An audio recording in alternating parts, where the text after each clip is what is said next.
So these are the participants.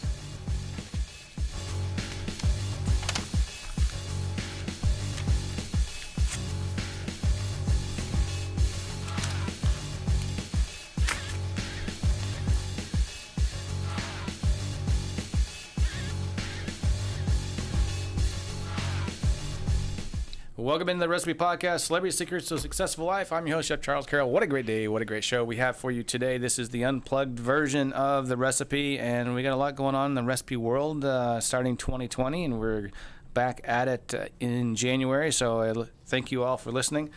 Again, this is the Unplugged, so if you are listening to this show and you haven't stumbled onto our Celebrity Secrets show, you need to download that one separately. So that's the Recipe Celebrity Secrets. That's a separate show. So make sure that you go do that because we have a lot of fun. We have a lot of fantastic guests over there. Make sure you go do that. So with that, I'd like to say hey to the Bobbit. Hi. Bobbit's back in town.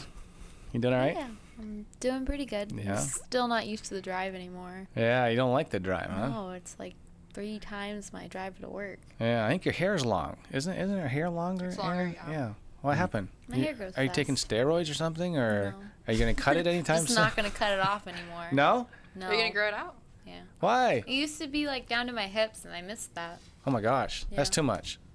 Yeah. Are you gonna do it again? No. Well, grow it out, yes, but not cut it super short. I kind of like it when you cut it. Aaron, what do you think? I think Anything? you could grow it out and then donate it to cancer. I used to do that. Yeah, that would. I would grow my hair out, and then when I chop it all up, I just donate all of it. Only you would say something like that. No, it's great. It's an actual thing, and people Yeah. need it. You could probably. Did you get to meet the person who was wearing your hair? No, I give it to my friend's mom, who's a hairdresser, and then she donates it. She donated it or No, she sold it? donates. She donates it. Oh, okay. Yeah, she has this lady that she goes to do it. Hmm. So All right. Well, what happened? He said he's on his way. Oh yeah. All right, how long is he gonna be? He said it should be less than 20 minutes because he's down the road. Oh, good. We'll be nice and warmed up. So how are we gonna handle that? Because we have a guest coming, the comedian. We were all excited about our comedian. Should we just throw him in?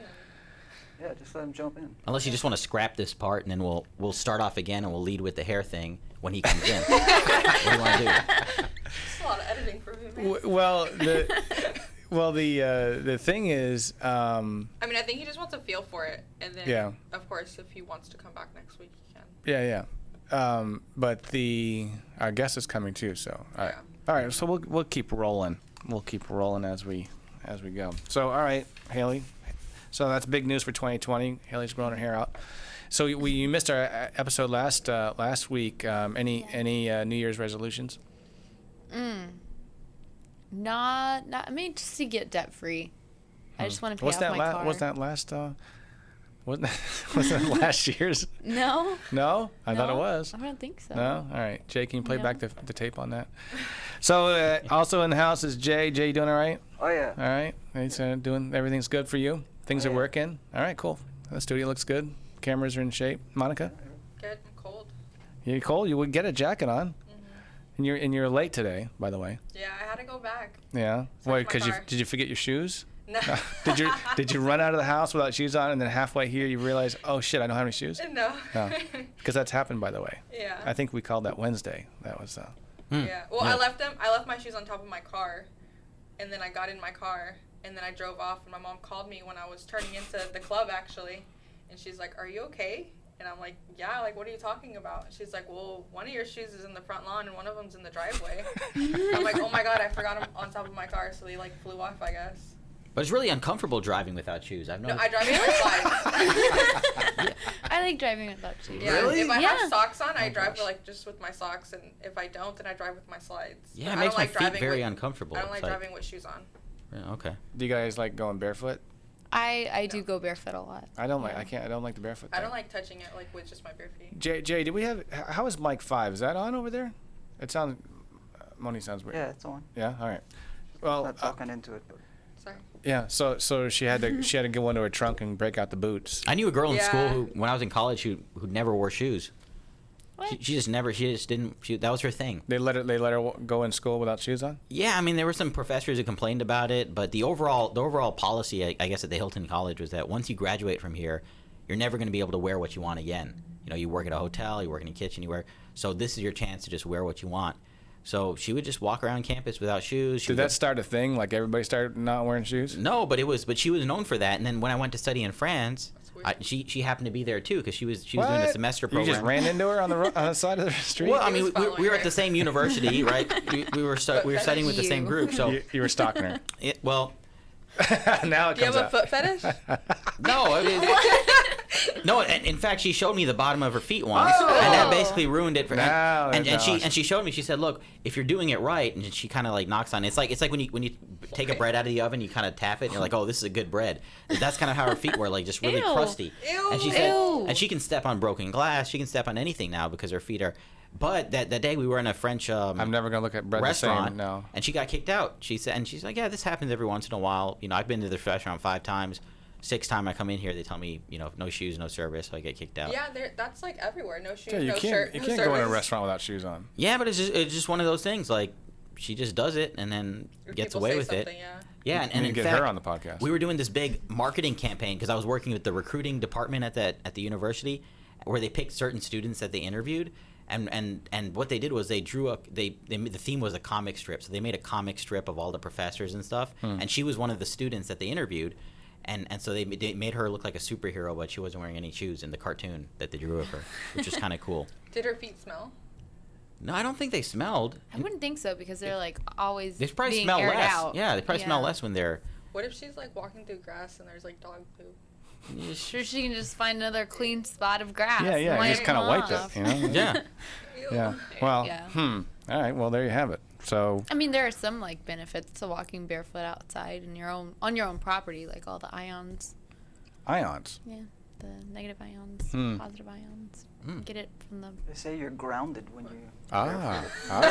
Very good, Jay. Yeah. Body. Look at there's Jay. I didn't know that. Benefits to that.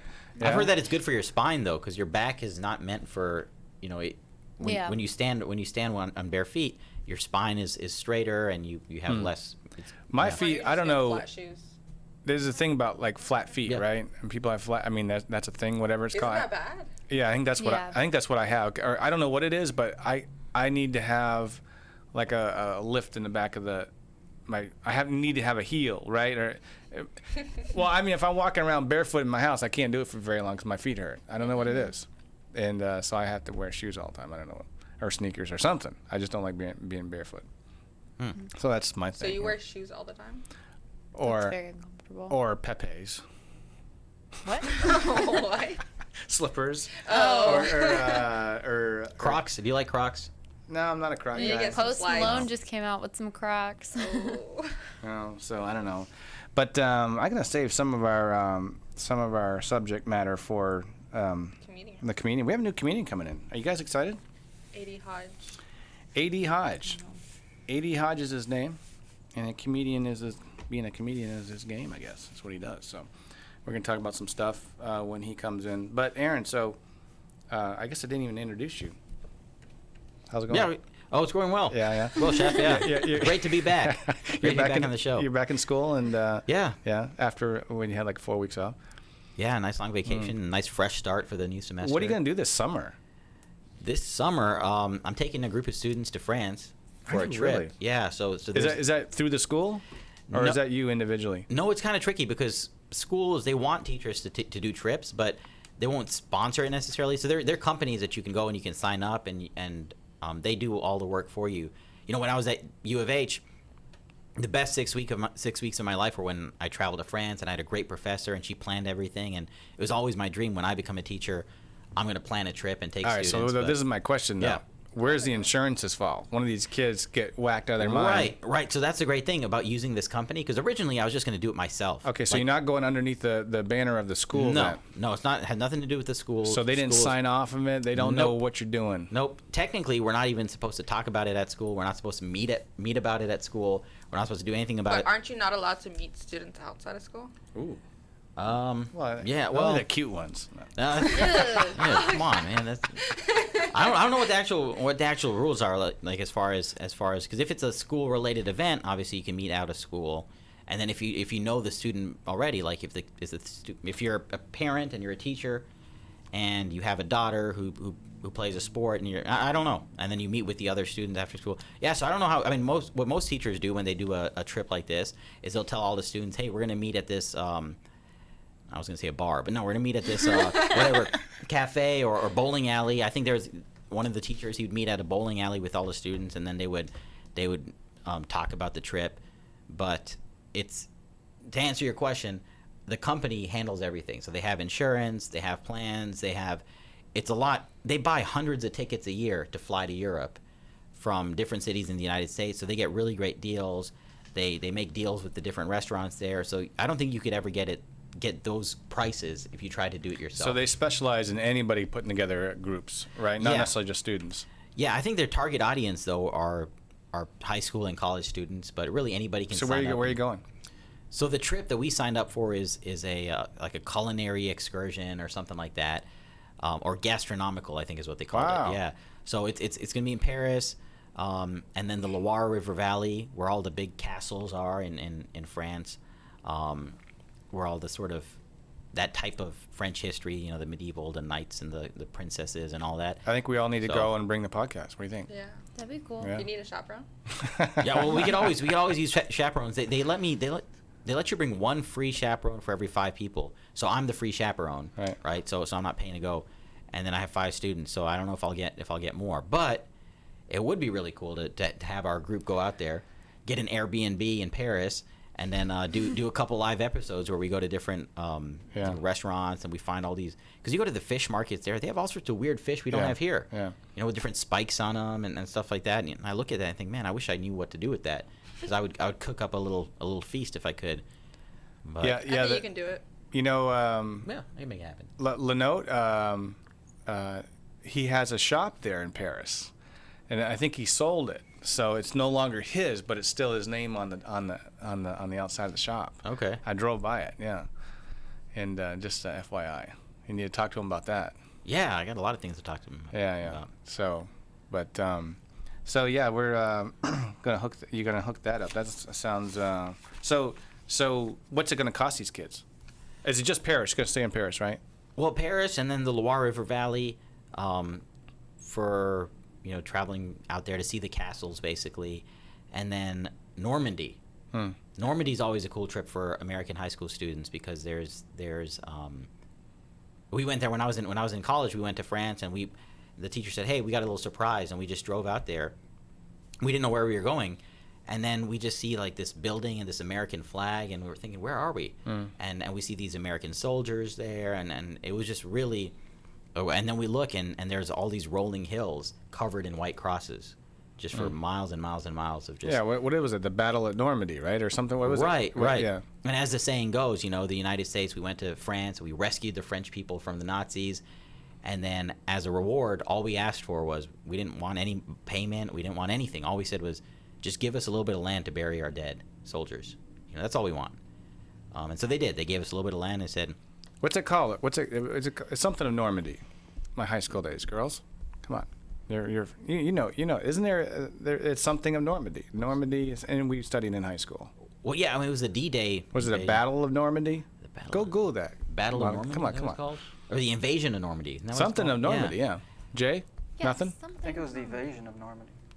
Invasion. Because we invaded. Alex? For 500. Oh. What of Normandy?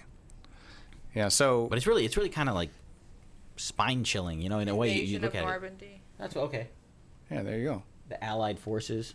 So you need to Attack the Germans, you yeah. need to study that one before you go.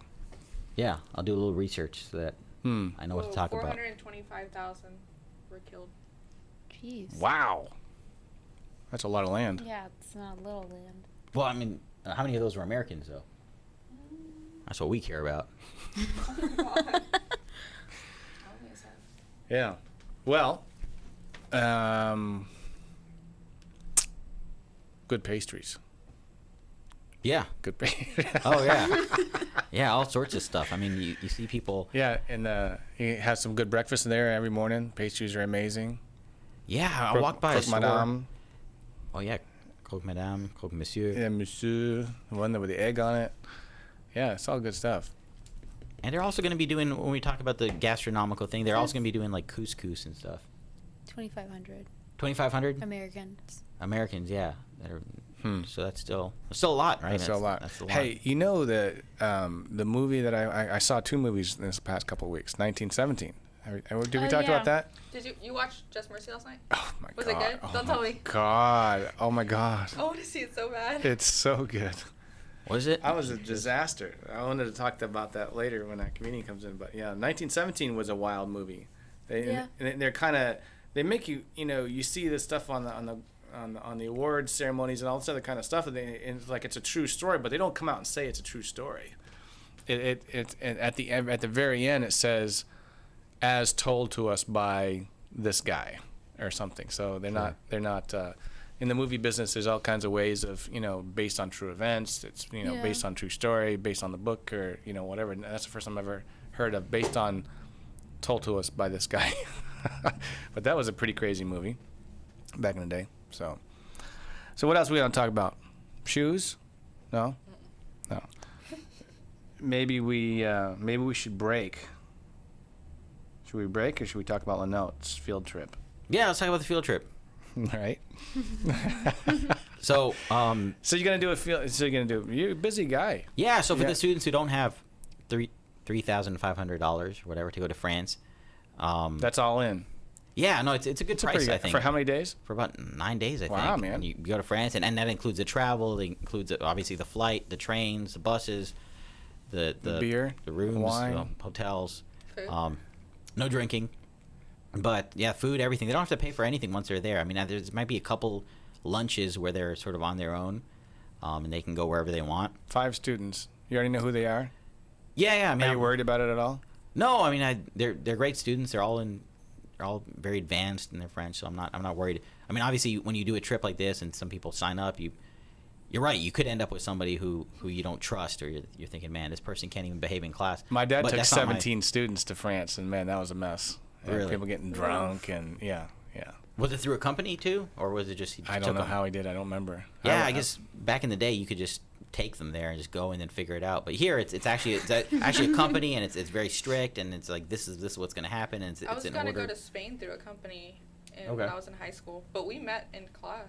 Well, I mean, after school. Yeah, I mean, we do too. I'm just saying that technically some You're not school supposed to. districts. Well, some school districts are strict about it. Nobody told me Oh. anything, but I've heard that in some school district they say, hey, you have to meet off campus, or you can't they don't associate the school. Sure, yeah. But they want you to do it. They want to have the trip. They want the students to have the opportunity. It's just that they don't want to take the risk of Responsibility. something happening. Yeah, because for example, there was one school when I was first becoming a teacher. I had to do observations at a school, and they were planning a trip. And what happened was the school said, we don't want to have anything to do with this. You cannot meet on our, figure this out on your own. You do what you want. This is not considered school related at all. So the teacher met with the students outside of school and planned it and put it together. And then at the last minute, the school came and said, hey, by the way, on your trip, you can't have any seniors come with you because they're graduating. If they do something stupid over there, we can't punish them. What difference does it? Well, Yeah. Can't they so do why whatever they worry? want? So why worry If about it's it? not a school event, then Yeah, it made absolutely no sense to me, and that's when I realized All the more okay. reason why it's okay to go. Right, and that's where I said, okay, That doesn't make any sense. I'm not working at this school. I was observing there, right? I was just kind of learning about how things worked. But yeah, it made no sense because the school said we're not going to have anything to do with it. You're off on your own, and then the school said, well, you are off on your own. You can do whatever you want, but just don't bring any seniors. And so what happened was they had to kick all the seniors off, and then the price for everybody else, the price went up because they had fewer students, That's and it was a ridiculous. last minute That thing. doesn't make any sense. Yeah, so So did you cherry pick these 5, or did you say, you said all your class? Okay, I'm going. Who wants to go?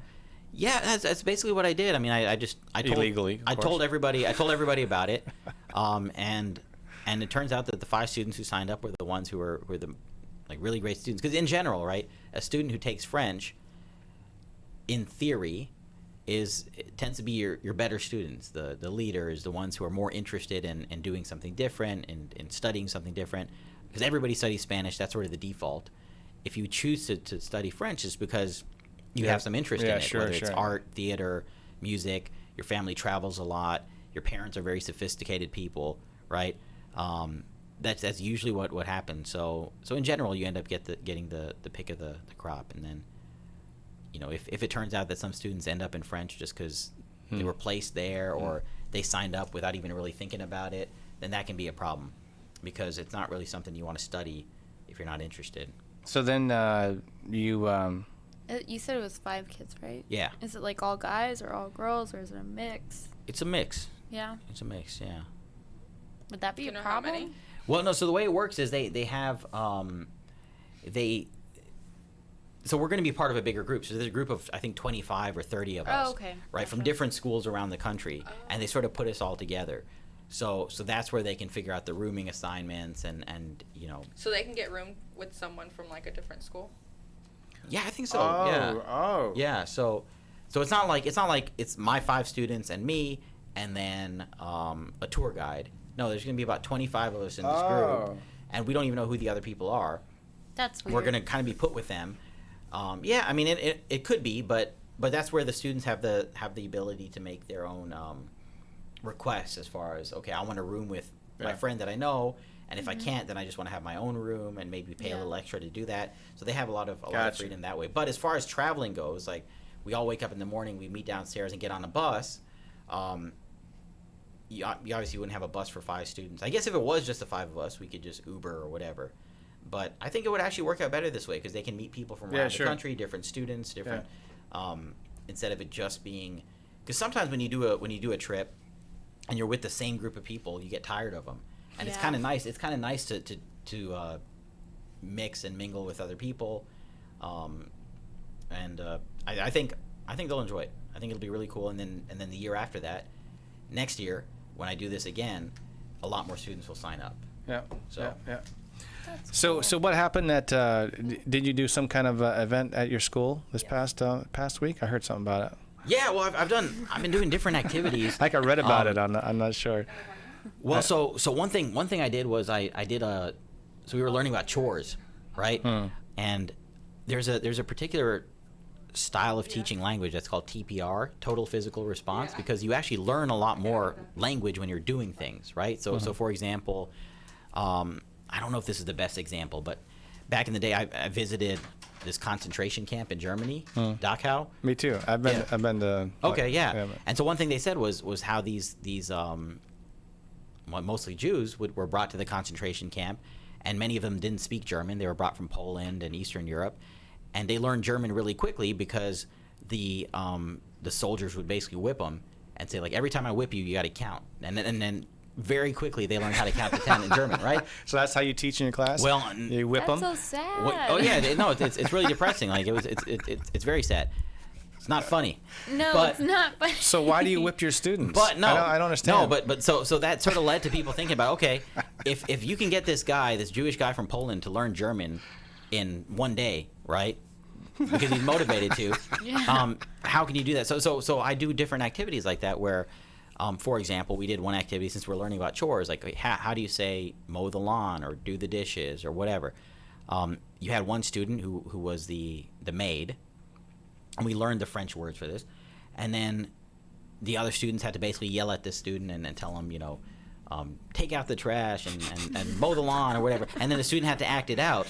And then when you do an activity like that, that's the kind of thing you remember, and then Yeah. you'll forever remember that as opposed to just writing down the words. Yeah. And some students really got into it, and then some students were really offended because they thought, I'm not a maid, I'm not going to do that. And so I didn't make anyone do it who didn't want to. I mean, I encouraged everyone to do it, but only 2 students really wanted to. So those 2 did it, the activity, and benefited from it. But the rest of them just didn't want to. So I said, all right, we'll just do a worksheet on this, or we'll just do a flashcards or something if you don't want to act it out. So did you get sent to the principal's office? No, but I was talking to some other teachers about it, and they said, that's kind of sexist. I said, what are you talking about, sexist? Well, if you made a girl pretend to be a maid, and then I said, well, fortunately, the 2 students who volunteered and actually did it were boys. So yeah. no one can call Sounds me. like something. Yeah. And so I guess if I'd pushed it, like if I just given them all zeros for not doing it, and then they go and tell their parents, and the parents get involved. It would have been really bad if you make it. Did you make them dress up or no? No. Oh, okay. Oh yeah, that would have been horrible if I had That would've like a been maid outfit. Yeah. No, I could see it though. And now I really remember it. Yeah. Yeah. Then that's how you learn Yeah, languages, right? yeah, sure. I mean, if not trying to bring this up again, but if you brought the people to the concentration camp and say, hey, we have an optional German class if you want to learn it, How many of them are going to learn it? Yeah, well, we have a red colored whip and a green colored whip and different colored whips, and then you use that one and they learn the colors real good and they count real well. Well, that's what you said, right? Yeah. I mean, they whipped them. They whipped them into learning. What's up? How you doing, man? You got Mr. A.D. Hodge in house. Yes. I'm going to introduce you to the whole group. What's going on, brother? How you doing? Good. You doing all right? Yes, sir. Had a little bit of a rough start getting up this morning. Yes, sir. Yeah. We're gonna just take a pause here 1 second and Maybe it's a good time to mention our A sponsors. lot of editing. I skipped right over that, didn't I? What? The sponsors. Oh yeah.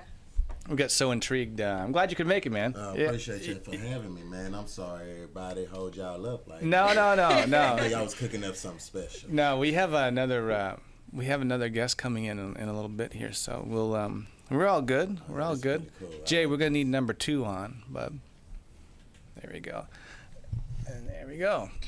So, Mr. A.D. Hodge, how you doing, brother? Oh, I'm well this morning. How are you? Yeah, I'm doing good. So I want to tell a little backstory to all our listeners because we had another comedian on this show for a good while, Eric Knowles. Do you ever cross paths with Eric Knowles, by the way? Nah, not at all. Yeah, it's we always say he's brother of Beyonce, but anyway, but he was on the show for quite a bit, and he's about 2 hours from here, and then he's doing a lot of traveling, so it was a hard deal, but. And so we always we have 3 shows, and we're actually adding a 4th show. I didn't tell you guys that. 3 different kind of shows, and this one we call the Unplugged. So we like to have a little bit of fun and bring a comedian in the house and tear it up a little bit. And so then I started Googling and came across you. Oh wow. Yeah, man. So that's how I found you. Okay. Yeah, and you're now. I'm So, Googleable. I feel like somebody. I saw your Cardi B skit. Oh, really? He really liked it. I appreciate He loves that, man. Cardi B. I was like, Chef, you should watch this one. Yeah, we have a little experience with her at the club, not kind of a little bit, but Yeah. Before we get into it, man, tell everybody about you and what you're doing and what you're up to, and so that our audience knows a bit about you. Okay, well, my name is Artrell Darnell Hodge Sam, aka A.D. Hodge. I'm a Leo, August 15, 1992. I share a birthday with the late and great Nipsey Hussle. All right. Madison High School alumni, Prairie View A&M, A&M University alumni, fall 2015 with the Bachelor's in Theater Arts. March 2016, I became a stand-up comedian. I went to at the point of time when it was open, the Joke Joint comedy club had a workshop. And I went there, and I was rambling on stage because they let new comics basically get up there and try it out. So the owner, Ken Reed, he was like, "You're just rambling." Makes sense. And then I learned how to write a joke. After that, I went again, and he saw the improvement, and I saw the improvement within myself, and I said, man, I feel like I could do this. So things such as the Cardi B skit, I stumbled upon that when like the report was made, and then the movie was starting to happen, and then that's when I did it. So, but other than that, I've been in the game for about 3 years. My 4th year anniversary will be March, and I've done things that I'm very grateful to see. I've hosted for acts such as Faison Love, Melanie Camacho, comedian CP, just recently Michael Blaustein. If you can check out his podcast, it's Stiff Socks. Yeah, very energetic dude, man, real cool dude. Those who can't bend Roy, going to cities and states such as Washington, D.C. or Tucson, Arizona, even in Killeen, Texas, where they have a club. But just being able to travel, man, this game is fun. Also being able to know people, how to approach people, and just appeal to the masses. This game is a marathon. It's not a race. Yeah, for sure. Now, did you always know? Well, you said you graduated from college, and then you did the stand-up gig, or you got up on stage. So it didn't sound like that was the original plan. No, it was not. Yeah. It was not. I wanted to be an actor, but I don't know if I was mature enough. Just being a kid, like it takes a while for men to grow up. Yeah. So my advisor, my advisor pulled up on me and she said, before she was getting ready to resign, she pulled up on me and she said, you know what, Trail, you need to go ahead and think about an alternative. She said, it's not that you don't have no potential or anything, it's just that you're just gonna have some time to grow. So it's just spitballing, how's stand-up comedy? I said, what? Now, I was being a little silly. I was like, I thought they just picked them up off the street and just make them famous. But no, that's not what it is. So being a part of it now, I think, I can't say I don't have any regrets on what the degree I've chose, because the mechanics and the presence from theater, it works in stand-up. You need that. You know, you need the animation. You need the coloring in your words, you know, being able to, timing. Not only timing, but we have the fourth wall in theater, but you get to break that, and that's why I always had a problem with just doing traditional theater was not breaking the fourth wall. So now doing stand-up comedy and being able to break that fourth wall, and I'm my own playwright. So when you say breaking the fourth wall, you mean looking at people in the audience and making fun of them, and just kind of just like trying to look for their reaction type of thing. Okay. Yeah. So I was doing that type of breaking the fourth wall. Were you ever like the type of person who got nervous? More anxious than nervous. Oh. Just in case they don't laugh? What you talking about, with stand-up or theater? And just both? Yeah. Nah, just more anxious because I feel like I'm prepared, but it's a new audience every time. And you never know what the energy is like. Everybody really can base their reaction on how they say things or do things just based off the energy in the room. Okay. So you can just feel that because, a lot of eyes are on you. So it's just really more anxiety and how I'm going to use it in a positive energy and just give the people that. So who's an inspiration for you? Oh, it was multiple inspirations. First, I wanted to say my parents are an inspiration because they keep me going. They always push me to keep going. They support me the most. Native Houstonian? Yes, native Houstonians. Yeah. Not only that, my old lady, my woman, shout out to Kayla White. She put up with me for over 3 years, and God bless her. God bless her, man. Especially being my muse. But just inspirations like people that have made it. Guys such as Martin Lawrence, Dave Chappelle, Mike Epps, always Red Fox and Richard Pryor, Bernie Mac. I don't think a lot of people give Bernie Mac a lot of credit. You never hear too much. I think Seinfeld did it. He said something. Yeah. But Bernie Mac and just many more. I love Kevin Hart's Drive, Lil Duval. Just a lot of comedians. Yeah. What's his name? Simeon. Is there a comedian? I'm trying to remember now because last week we talked about. I went to L.A. over the break. And I went to the Comedy Store. Oh, yeah. And I'd never been to something like that before, right? I don't know much about. I watch videos on YouTube and Netflix specials of comedians, Chris Rock and stuff like that. But I went to the Comedy Store and it was just so cool because you have 13 comedians and you don't know who they're going to be, and they just come out on stage for 15 minutes and it's a little different because I've seen comedians at the Toyota Center and stuff. Where we went and saw Joe Rogan, and I've seen Russell Peters, but the Comedy Store is a little different because they're coming out and they're sort of trying out new jokes, so it's not polished. So when you watch a Netflix special, you're seeing a show that they've practiced in cities around the country, and their jokes that work and don't work, and then they go to New York City, the Apollo Theater, and they do all their best jokes, right? Right. And they put that on TV.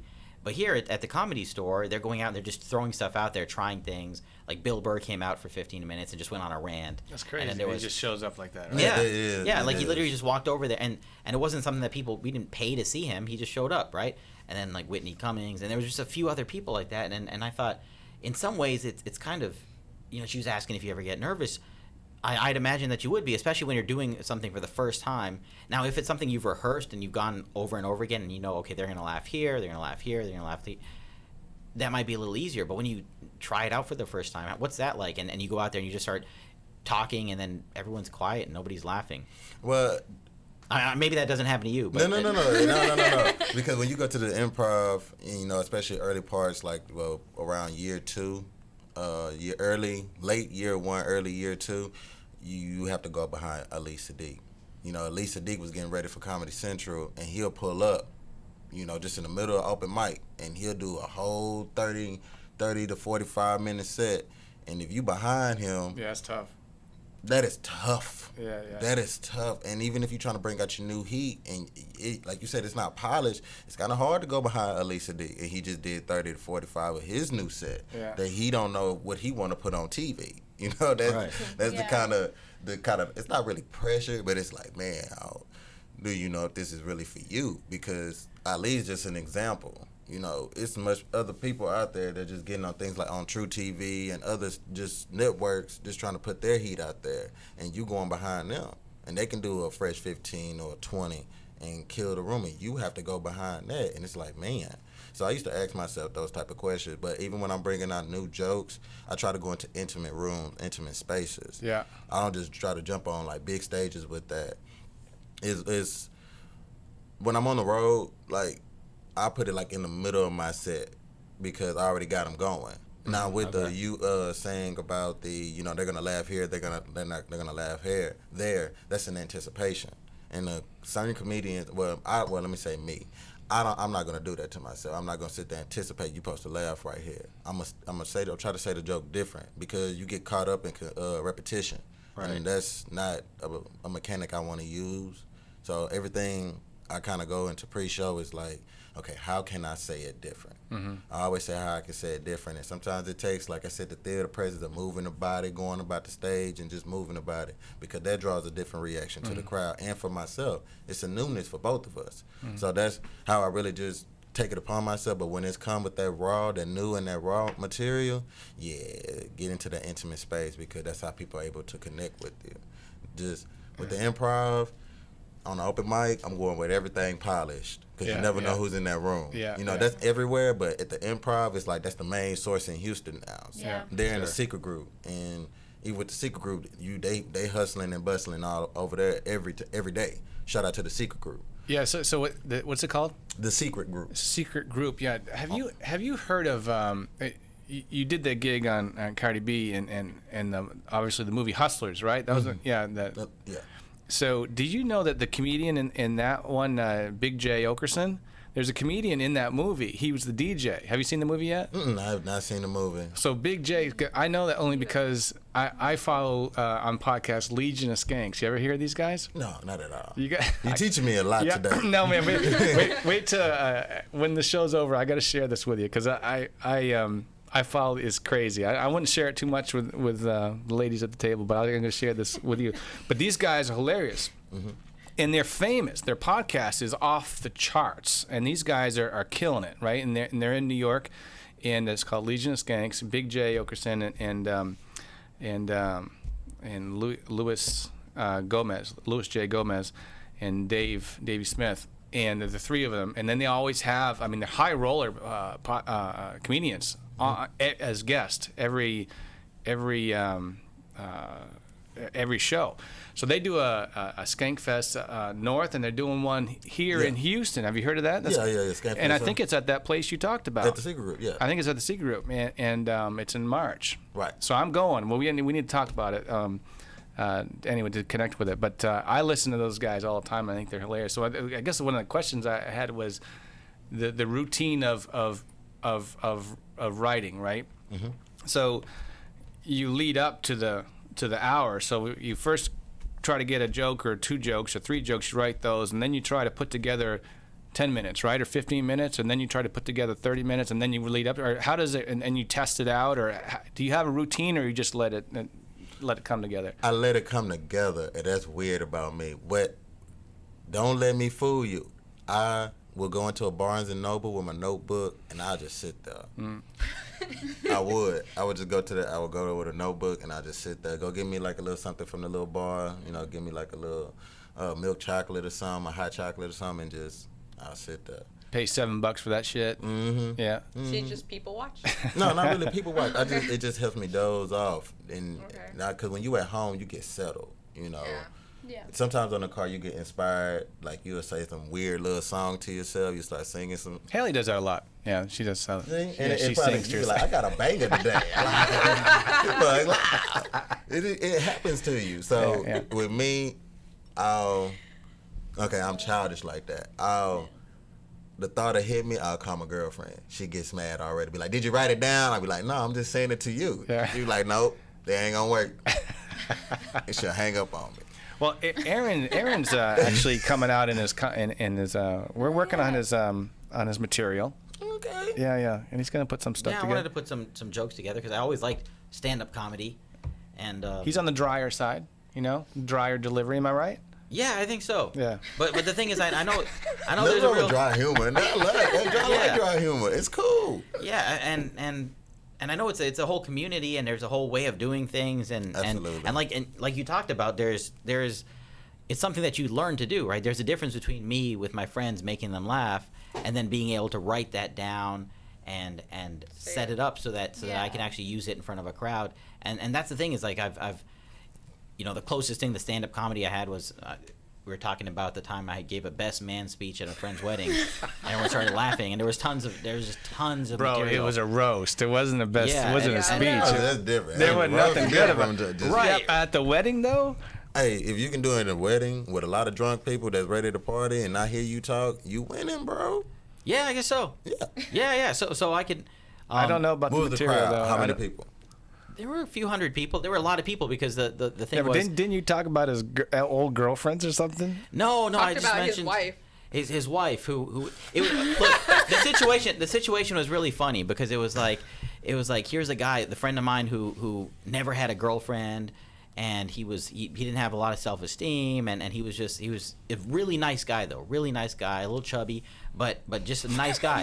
and then all of a sudden he meets the woman of his dreams, and she's all in love with him, and it turns out that she was in the middle of a divorce, and the guy that she married was an illegal immigrant, and and she couldn't divorce him because then she'd go to jail because if you marry an illegal immigrant, they get citizenship, and you divorce them, you can go to jail for that. What? Yeah, because What? no, in other words, if somebody It's like you're just marrying them to get your papers. right, so if somebody says, hey, she just married him so that he could get citizenship. Is there a time thing on that? Like 2, 3, 5 years? I don't know how It's it works, really but cheaper to keep her in that situation. yeah, well, because really cheaper to keep because her. think about how many people around the world would pay a woman $1,000. Hey, marry me so I can get my citizenship. I'll pay you $5,000 or whatever. People have told me that before. Yeah, and you can get into a lot of trouble with that. So there was tons of material. Plus Wait, the fact, Money. That's So what they I'm were, trying to figure. What they were hitting you up, or they were saying, "Hey, I My pay you friend was $1,000." like, I have a cousin. He's trying to come here from, I forgot where it was. And then she was like, he's willing to pay someone a lot of money to like marry her to get his papers. And then she like a real offered thing. me. And I was like, no, What? I'm not going to do that. What? Not for 2,000. I don't remember how much, it was a Oh. lot, but yeah. is it because of the prison Right here in the time? room. Right here in the room. You see that? You're worried about going to prison or No, it's just weird. oh, okay, yeah, I couldn't do it. because you get locked up for that. You will. Or what if he doesn't want a divorce? It was okay. So here's a funny thing, right? Is that I just realized because I had a couple jokes lined up, but my friend, he's really so here he is marrying this woman who's technically married to someone else and going through a divorce and oh yeah, and they already had a kid at this point because he got her pregnant. Like I got into an argument with him. He started dating her in February. Valentine's Day was like their official day they started dating, and then March 14th he calls me up and it's our 1 month anniversary, and then he starts talking to me about wanting to have a kid with her. And I said, wait, hang on, slow down. You've been with her a month. And then I said, that's the dumbest thing you could do right now is just get her pregnant. And then he started arguing with me. He said, where in the Bible does it say I can't get her pregnant? I said, dude, this has nothing to do with the Bible. I'm just telling you it's a stupid thing to do. And then one thing that my friend, one of his thing, he never buys a used car. He always buys brand new cars. And at the time, he was making like $18,000 a year as an assistant at a school, like not even a teacher, And he was driving this Camaro, and he was like, I don't drive cars that, why would I want something that another man's used up and gotten Jesus rid of? Christ. And I want a brand new car, something that's working in good shape and all that. Anyway, so I turned that into some material for one of my jokes. I had my about God. 3 jokes in my head as soon as he said that. Yeah. So it was nice. And then the other thing was he was into bodybuilding, and I mentioned this before. He was into bodybuilding. We used to call him Arnold. He's like Arnold Schwarzenegger, right? Because he was really flexible and really, really strong. And then at this point now, when he was marrying her, he sort of let himself go a little bit. And so I made a joke about, the only thing you have in common with Arnold Schwarzenegger is a bastard son, right? Bro, that's the one I remember. Yeah. That's the one that I And was I just had like, this well, maybe a too bunch far. of jokes Maybe like right that, up yeah. there, and then that's just. Yeah, you had too much to drink at that time. At that point, it wasn't a joke no more. This is what you told him. Did people laugh? Oh yeah, I mean it was crowd was going No, wild. I think they were going under the tables. What they were doing, were they? No, people were laughing because that's how, I mean that's how his family is. His family's Greek, and I don't know if you know any Greek people, but they can be kind Crazy. of they're a lot of fun. They can be a lot of fun to be around.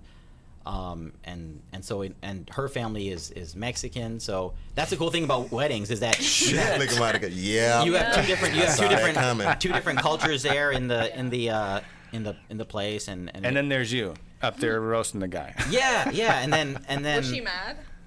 No, well, she gave me a high five after that, like, kind of like laughing about it. But apparently, they still bring that up. Like every once in a while, they'll say, Yeah, they "Remember feel that some type of stupid way." friend of yours that came in?" And he said, like, "What makes him?"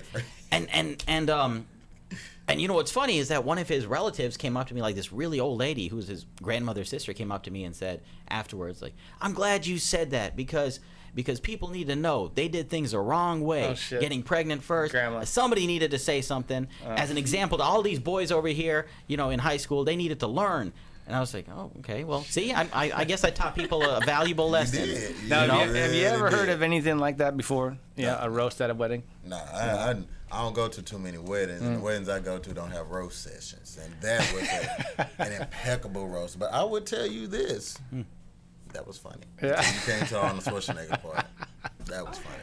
But I did have like 3 jokes in my head. What's That was funny. The jokes write themselves, right? When you They have a do. certain circumstance, yeah. Absolutely, absolutely. what's one of the greatest experience you've had in your career so far? What was the greatest? Because I can't really say great.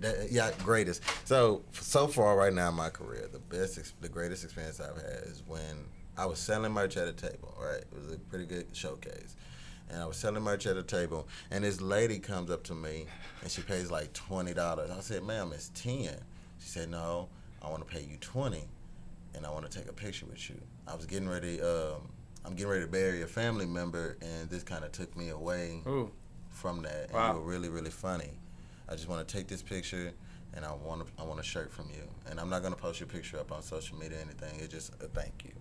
And after that, I was like, you know what? I could be great at this. I could be great at this. And that was at the joke joint. You know, I've done that poster up there, and that's in Afghanistan, and I took a bunch of celebrities over there, B-roller celebrities over to Afghanistan. We did 7 shows. Bono's not a B-roll. Huh? You said who? Bono? Bono? No, yeah. Well, I'll show you some videos, man. It was pretty. It was life-changing shit. You just think on Bono being a beef? No, no. Bono, you no, too, right? You too, yeah. You performed with them. It was. Don't be shy. It's a U2 tribute band. Yeah, I'm right over there. But look at that picture, man. That's when we just landed, and that's in Bagram, by the way. Bagram's in the news right now. But anyway, the reason I'm telling you all that is after we did 5 shows over there, and after the shows were over, and we got done at midnight. The troops are lined up, and some had tears in their eyes, and they're shaking, and I'm hugging everybody, and our goal was to take them out of the war zone for that day, to have them forget, what it is they're doing. So I can relate to that. And it's an appreciation. To me, I don't know. I guess it's not about the money at that point. You made somebody feel good. Mm-hmm. Like you gave some type of fulfillment for a temporary circumstance. It just that this type of feeling that just don't go away, and you remember it. Sure, yeah. So you have memorabilia. I didn't get the picture with the lady, but I just remember that moment. Oh, you didn't let her take the picture? No, I let her take the Oh, picture. okay. I didn't get my picture. Oh, okay, You know what I mean? yeah. I would have posted it, but Sure, yeah. that was a moving moment for me. Hey, well, listen, I want to get into the new. Are you an Astro fan? Oh I was thinking that maybe we should talk about this a little bit, and I don't know. been a hard 2 weeks in Houston, Right? man. Oh, Is my that God. Now Well, they're trying to get Jose Altuve. Yeah, that's some saying shit too. that he had some kind of device. Yeah, the buzzer. he made it look like he did it. Like it just. No, you know what? You know what's funny? I remember that. In fact, I was at that game, and what a most. I mean, I'll never ever forget that game. And now that sucks, it's tainted by that. We talked about it on the show next week. But he was on the news like that night or that day or the next day, and they say, Jose, what are you doing? He says, last time I had a walk-off home run, it was in the playoffs or whatever. I came in and everybody just ripped my jersey, and I wanted to keep it. And I wanted to frame it. I wanted that memorabilia. So I didn't want to say, man, last time you got. That's what he said that next day. And now they're trying to say that he didn't want to show the, but which is false at the moment. It's false. At the moment. They said that there's no truth to it. Well, they didn't say there's no truth. I mean, first of all, we can't believe anything they say anymore. Well, they investigated right? it. Because who's the other outfielder? Because he had confetti on his neck, and they were saying that was tape that was holding down the buzzer. And they said we investigated and it's not true. That's what what's his name? The outfielder. Manfred. No, he starts with an R. Anyway. Rosenthal. No. So anyway, he. Yeah, so they said it's not true, but what a bunch of shit that is, huh? Man. Banging on garbage cans. Actually, go ahead. I don't know really what to make of it. Is to me, I thought it was something they do in baseball. I really did. Like I thought it was a scout thing. I really. Yeah, tipping or anything, but they have like 3 or 4 different sets of signals they can use, right? Right. Yeah. Well, no, the problem is that it's the electronic signs. That's stealing. right. That's because before that, I think it was the Red Sox that tried to do that with an Apple Watch. They were stealing signs. So you can steal signs. You can look and you can signal people, but to have a camera on the catcher and then buzz it back to the dugout. That's what's really illegal. So when the Red Sox did it, the commissioner said, okay, if anybody does this ever again, they're going to get the worst punishment ever because this is your warning. And so they made it very clear. They talked about I didn't it. know about that and so part. the Red Sox did it. It wasn't a big deal because it was like the first time they did it. Then like from now on, if anybody does it. So then the Astros get caught doing the same thing later, which is now it'd be fine if every team had the right to do that. If every team had a camera that was on the catcher and was able to do that. But it really, it really messes up. First of all, you have to be a great baseball player in the first place because if I'm standing there and I know, okay, a curveball is coming at me, I still can't hit it, right? Right. But for them, it makes a huge difference, Oh, yeah, especially if you've got a pitcher who's got a fastball and a slider and they look the same and there's no way to tell the difference. But if you know it's coming, so that was crucial. But the thing for me is that none of the players are getting punished at all. Yeah, I mean, Astros, we get to keep our rings, we get to keep our pennant. We're still the world champions. That's not a good. It's a taint on all of that. Yeah, though. sure. It's Yeah. a taint on all that. And, man, this was bad for the Houston culture because it's gonna be a lot of fights. This was our one thing, right? This is our one Yeah. thing. We're gonna have a lot of fights this year, for real, for real. I mean, Yeah, but you know what else is? Those guys are going to have a tough year. They're going to have a tough. I thought the talent is so damn good on that team that they're going to persevere. But Even without Cole. yeah, Man, I'm gonna miss him. you're right. I'm gonna miss him. But I'm glad I bet he's glad he's gone now. But but every away game that these guys are going to have, they're going to be booed and hassled. It's going to be ugly. I might just go to a game just to boo them myself. I'm gonna go buy jerseys from the Toronto Blue Jays and just different teams like that and just show up because if I was in charge, I would just get rid of all the players. Like as far as the owner of the Astros goes, just let them all trade them all, get them and just start with a new crop. Start Clean fresh. house. You man. can't do that. Clean house. You have to. How can I It's look hard at to do how that can I in look at George baseball. Springer? How can I look at Altuve ever again? The same, especially since none of them really apologized for it, right? So it's not like Carlos Correa came around and said, "All right, look, I apologize for cheating." But I think They're acting like it was just something the manager. I think did. there's a But lot you- more teams are doing it than you think. True. I mean, Bayer came out saying every pitcher is cheating and things like that. And I to a degree, I agree with him. But the only person who did not have a right to say any damn thing was Pete Rose. I was mad as hell. I was like, bro, you better go stand in the back somewhere. You would never be in the Hall of Fame. Is he in the Hall of Fame? No, that's still the not. And he would controversy. still never be in the Hall of Fame. But what did he do? What did he do that was so bad? He was was betting gambling. he was gambling on his yeah, own but team. he was gambling on your own team, which I think is okay. If you're gambling that I'm going to win, yeah, but if it's the, the other way problem around. is when you're gambling that, hey, I'm going to try and lose this game, but that's not what he did. He gambled for himself to win, so he actually tried to win even more by gambling, which is still against the rules. But I think this is a lot worse. Like this is actually he actually. Yeah, the electronics is a deal, right? The As soon as Astros yeah. actually screwed people over. I mean, there are people in Los Angeles, like like Larry King, who never, I mean, he went to his grave thinking that the Dodgers never won a world, you know, he was one of the Dodgers' biggest fans, right? And there's all sorts of people in LA who are like, yeah, my grandfather went to the World Series game and then he passed away, and you know, like all these people, and think about all the people who put money on the game. So I mean, when I think of Pete Rose, I think, okay, here's a guy who tried to win every game he played, and he bet on his own games to win. Mr. Hustle. Mr. Hustle. Yeah, and if he purposely lost games to make money, like, Yeah. then that would be. I wouldn't put it past him. Yeah. But that wasn't. Nobody even claimed that about him. Monica, so. we have a clip on there, a couple clips on Astros. Oh, actually, it's right there, I think. Yeah, can you play that one? The Astros were using. John Boy, I like John Boy. We watched some of his videos in here.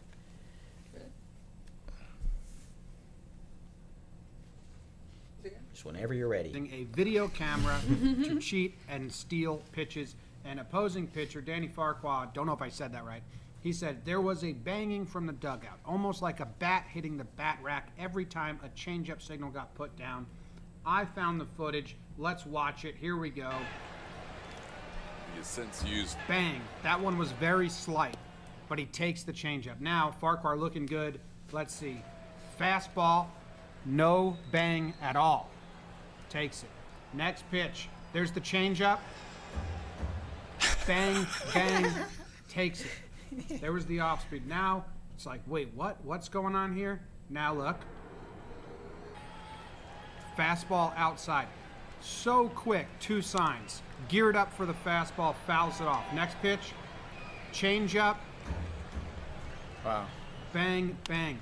That sequence is so upsetting. There's no way that is done without technology. How fast they get the bangs after the sign goes down. Watch it again. It's so fast. So now watch, because the stadium's half empty now, though you can really hear it, right? Right. That's, I mean, just So watch upsetting. this now. They try to do sequence. Outside fastball. No bang. Tries The to pitcher foul it catches off. onto it. Hang on a second. I want And to. then steps in again. Call for the changeup. Yeah. See, Bang, bang. he says, pitcher said, "This Farquhar is fucked steps up." off and Yeah, says, he says, "Can you hear it?" right? Hey, they got the fucking signs. We got to change this. So he goes on. This is super upsetting. So I they love change the kid signals. pitching and finding someone's tell and all that. This is happening so fast that it has to be done with a camera. All right, and it so- sucks. Now they come back. He throws an off-speed pitch. There was no Yeah, bang he there. strikes He him out. gets him out. This is shitty for baseball. It's shitty for the Astros, and it's shitty for AJ Hinch, who had the most pompous quotes You can- looking you- back. you The can stop Yankees it said now. They heard whistles. So Hinch claims that there were monitors in the dugout and he ripped them out supposedly once or twice. That he Yeah, but I mean that wasn't enough. Like he Yeah, put yeah, an yeah. end to it, you know. Yeah. And the real criminal here, you got to admit, Chef, is that garbage. What's his name? Jim Crane, right? why? Yes, I mean the owner of the team. He didn't. You didn't think know- he knew nothing about it? This billionaire sitting there thinking, oh yeah, you know, you guys, what do you think? I don't. You think he's completely innocent in all this? Man, that I don't know. I thought he was. man, no. That's now the owner not knowing. That's like saying Robert Kraft. You know, I'm not even gonna go. That's a whole different sport. He knew, Wants to know. Yeah. huh? You say Everybody everybody. want to know. Oh, see, I think he knew. Yeah, of course. And the owner's like, Jim Crane's like, when I found out, man, I fired those guys. We were on a No, clean you just shop claim- over no. here. Yeah, it That- went. If I had known, it's like, dude, Well, they come fired on, the dude. they fired the trash. the coach of the Red Sox too, right? And he came from the Astros. Yeah, he was on our team, and the manager for the Mets too, Yeah. Carlos Beltran. I tell you what. They said Beltran was in on it too. Like he was Yeah. helping the Astros do it. Yeah, because at the time he was like a player coach for us, right? He was a player, but he didn't really play much. He was really the coach, and I think it was his idea from the start. Like I tell you what. Beltran. Next year, I'd pick up AJ Hinch in a flat. There's some good people on the market next year. Jason Gage has got another job, so I'm pretty sure AJ Hinch would get a job. Well, Oh, he can't play next year. He's No, he's suspended He's this year. suspended this year. Yeah, So- for this so- year. But there, I would pick him up, and I love that guy. I thought he was a good guy. I thought so too. I thought they were all great guys. Like when I looked at the Astros team, I thought, you know, how can you hate any of them? Like this is just a nice group of guys, And then But you pick up back-to-back 100-win seasons. Yeah. Yeah, it's. I knew something was in the water. That's like Golden State, the Warriors, especially when they got Kevin Durant. They went 73-9, right? They lost. But what if the next year they would have went 80 and 2? Something would have been in the water. Yeah, but you do see that we improved on the road too. So on the road we weren't cheating, and we still. Well, if you're James Harden, you can take like 5 steps, and then. Hey, listen. Speaking of, I went to the movies last night. I want to talk to you about this movie too. What was the name of it? Just Mercy. Just Mercy. That was a fucking great movie. But It looks so but I was leaving the theater, and who's coming up the escalator? James Harden. I almost shit. Yeah, he's coming up, and I told my wife, I said, "That's James Harden." I said, "Bro," and I put my arm out, and he gives me a nod. He didn't give me the fist pump, but he's coming up. Yeah, he's gonna watch a little movie or something. Okay. Yeah, but he's in the iPick. He's doing the iPick thing, and that was pretty cool. Oh, that's a fancy theater. Yeah. Man. That's nice. Wow. Yeah. I've never It's been. nice though. It's really nice, yeah. Yeah, that's pretty. Everyone's been there except I'm me. Studio Movie Grill. That's my. I go there too. No, That's my I just spot. went there because of you. Yeah, That yeah. was the first time I went there, Yeah, Oh, yeah, snap. yeah, it's pretty cool. So, Just Mercy. Have you seen that movie? Not at all. I've not seen. Any You know which movie one I'm since talking about? 2020. I've not seen the trailer. Oh. It's on the next one. Pull up the trailer of that. I'm telling Just you. Mercy? Yeah, Michael Jordan and Jamie Michael B. Foxx. Jordan. Oh, Michael B. Jordan. Yeah, I thought about seeing it. Shit, man. I'm telling you, this movie was Yeah. fantastic. It's so bad. It was fantastic. It was off the hook. I was an emotional mess after watching this thing. I was. It was super good. And I'm telling you what, Jordan's an actor, bro. This guy can. Tell me everything that happened. True story. The first time I visited death row, I wasn't expecting to meet somebody the same age as me. From a neighborhood just like ours. Could have been me, Mama. But what you're doing is gonna make a lot of people upset. You always taught me to fight for the people who need the help the most. Your life is still meaningful, and I'm gonna do everything possible to keep them from taking it. You don't know what you're into down here in Alabama when you're guilty from the moment you're born. God, Mr. McMillan. we done here. Mr. McMillan, please. Jordan's a great I was actor, just man. about to give up when I got a call from a Harvard lawyer looking to start a legal center for inmates on death row. I was in before he even offered me the job. You the lawyer? Yes, ma'am. Thank you so much for driving all the way out here. Most lawyers barely make time to call. I can't believe you talked to all my people and said you're gonna fight for me. I did. It mean a lot. If you go digging in those wounds, you're gonna be making a lot of people very unhappy. When people care about a thing that much, they'll do anything to get what they want. When I first learned about all this, it was like looking at a river full of drowning people and not having any way of helping them. You ain't quitting, is you? No, sir. Each of us is more than the worst thing that we've ever done. I know what it's like to be in the shadows. It's my dad. He do nothing wrong. It's never too late for justice. You're the only one kid enough to fight for me. If we can look at ourselves closely, we can change this world for the better. We all need grace. We all need mercy. So good, man. I got my truth back. You gave that to me. And ain't nobody gonna take that from us.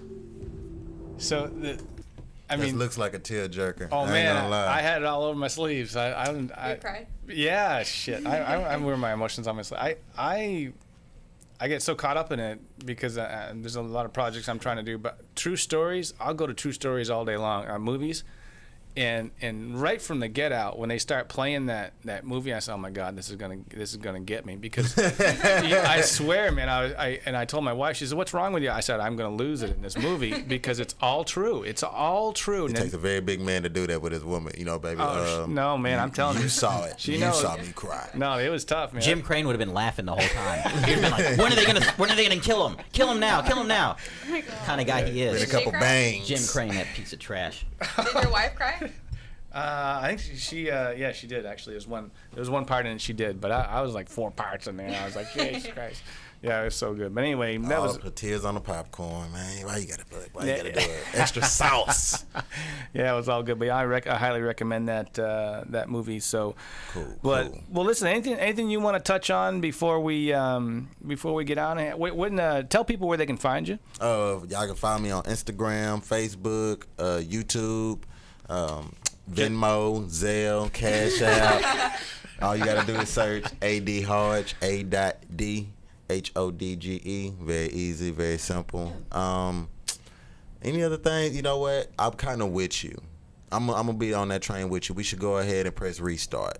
It's gonna take 7 years to get back to where we were, but yeah, I'm with the rewash. Go ahead, wash it up, man. It's just that, at least with Boston, though, if the Patriots cheated, it's like, okay, we still have the Penguins, we still have the Red Sox, we still have.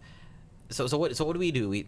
What do we have in the last 30 years? Except we were lucky that Michael Jordan decided to play baseball for two seasons. That's the only thing we can say as a Houston. No, because Jordan actually admitted to himself, to the world, that if he would have played the Rockets, he would have lost those two.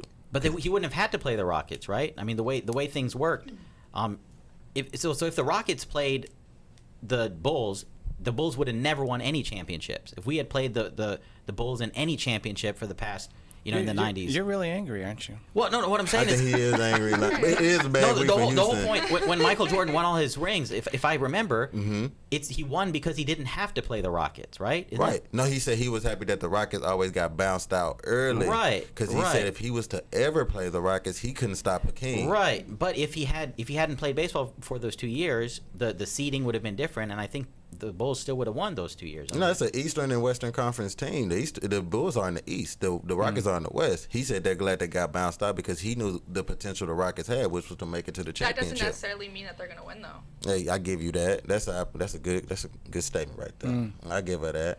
Before we go, about the Patriots, I grew up in New England, and I'm not necessarily, I don't root for them, but I do like Brady. I'm all about Brady, and I'm all about Belichick. I think they're the best there ever was.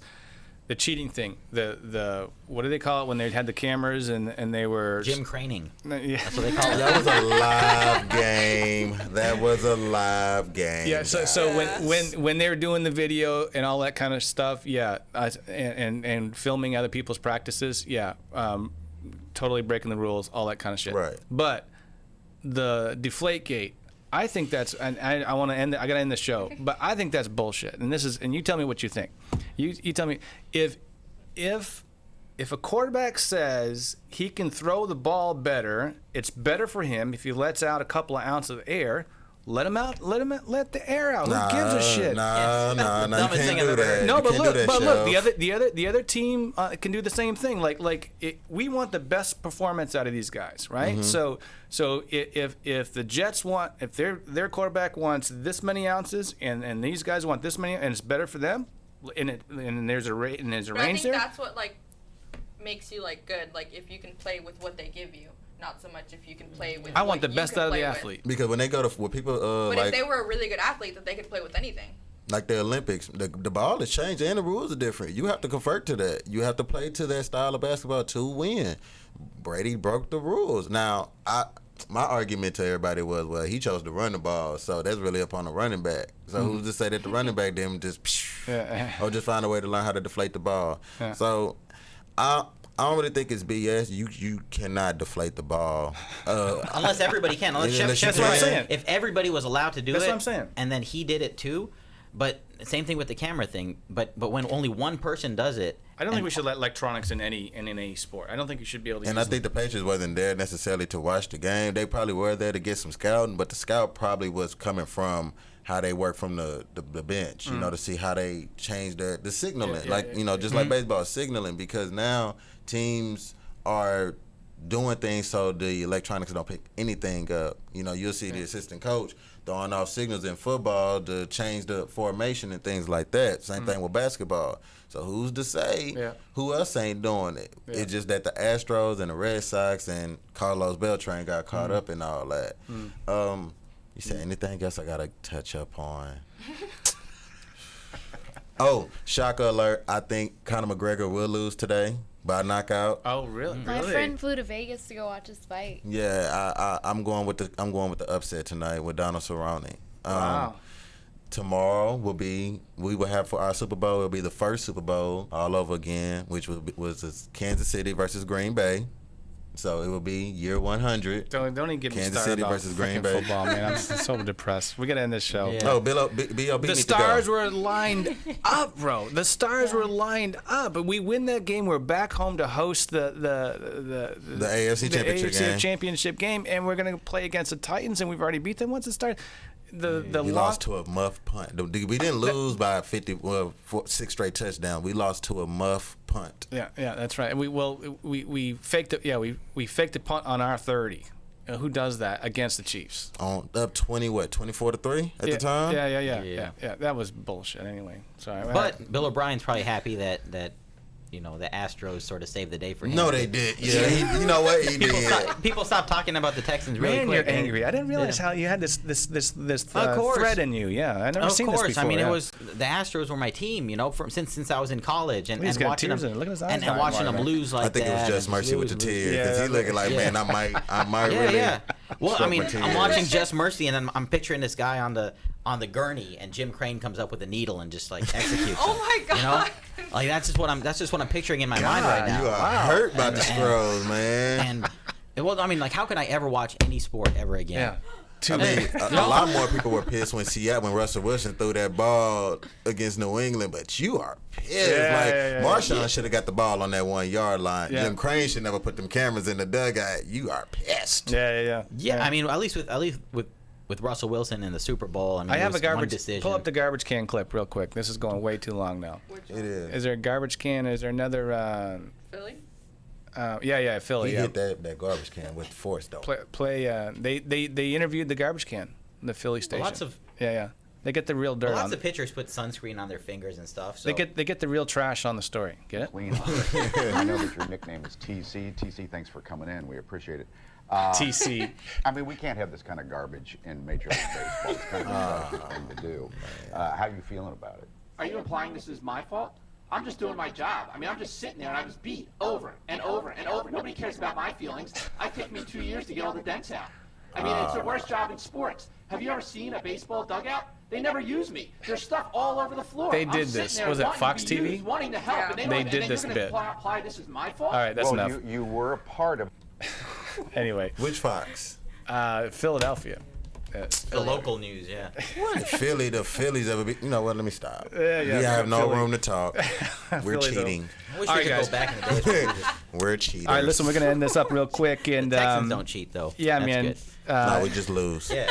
We don't. We try to cheat. In fact, it's okay for the rest of the NFL. It said it was okay for the Texans to cheat because they need some help. But anyway, AD Hodge, man, thanks for coming in, brother. Man, thank y'all for having me, man. This was fun. Yeah, man. I hope that we get a chance to do this again real quick. And I want to also thank our sponsors because I forgot them earlier. The Scaffier School of Culinary Arts. Thank you guys for trusting us with the show and helping us bring the show to everybody. And I still want to thank the Texas Beef Council because they've been super cool to us, and also Ricardo from Aceway, been a super cool guy, and he's helped us along. So a shout out to all those guys. And again, AD Hodge, thanks for coming in.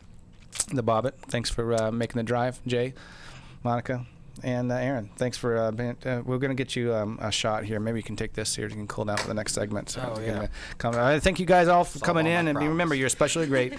Get off your ass and do something today. See you next time.